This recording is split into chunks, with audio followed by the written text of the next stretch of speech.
بسم الله الرحمن الرحیم. خدمت مردم عزیز و قهرمان کشورمون عرض سلام و ادب و احترام دارم. درود میفرستم به روح تابناک و ملکوتی بنیانگذار نظام مقدس جمهوری اسلامی ایران و به روح ملکوتی رهبر عزیز فرمانده معظم کل قوا حضرت امام خامنه‌ای که در این جنگ اخیر توسط خبیث‌ترین دشمنان جمهوری اسلامی ایران و اسلام به شهادت رسیدند. مردم عزیز ما بدانند فرزندان امام خمینی و فرزندان امام خامنه‌ای عزیز و فرزندان ملت بزرگ ایران تا آخرین نفس ایستادند و حتما دشمن را از کرده خود پشیمان خواهند کرد، همان گونه که وعده کرده ایم. دشمن آمریکایی و صهیونیستی همواره گرفتار اشتباه محاسباتی خود می باشد. ما همیشه گفته ایم جواب دشمن رو در میدان میدهیم. امیدواریم این رو فهمیده باشند که ما اهل شعار نیستیم و مرد میدان هستیم. رزمندگان ما فرزندان همین ملتی هستند که در وسط جنگ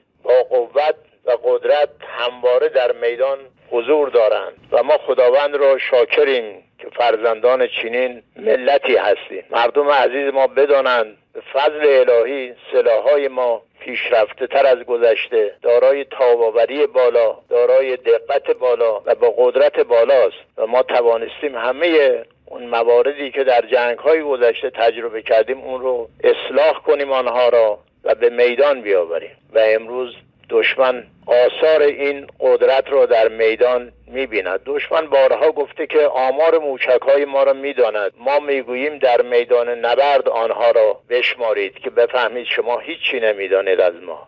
به فضل الهی همه نیروهای مسلح ما در میدان با روحیه بالا، با انگیزه بالا جهت انتقام گیری از خون شهدای عزیزمون، به ویژه خون پاک رهبر عزیزمون، در میدان حضور دارند و جنگ را ادامه میدهیم تا زمانی که دشمن را پشیمان بکنیم. دشمن خبیث فرزندان این کشور را، دانش آموزان بیگناه این کشور را و مردم بیگناه را در منازلشان مورد هدف قرار میدهد. ما مراکز نظامی آنها را و تجهیزات نظامی آنها را و تمام آنچه که لازم است دشمن را پشیمان کند حتما مورد هدف قرار خواهیم داد و جنگ را تا آنجا ادامه خواهیم داد که دشمن از پا در بیاید و پشیمان از رفتار و کرده خود باشه انشالله. فرزندان شما همواره پای کارند، به پشتوانه شما مردم عزیز که همواره ما را شرمنده کردید. واقعا با حضور خودتون در میادین و خداوند را شاکریم و این صحنه‌ها به طور قطعی یقین در تاریخ ماندگارند. تجربه است برای نسل‌های آینده و دلگرمی است برای همه جوانان و رزمندگان ما. انشالله که به فضل الهی پیروزی نصیب جمهوری اسلامی و ملت بزرگ ایران خواهد بود. السلام علیکم و رحمت الله.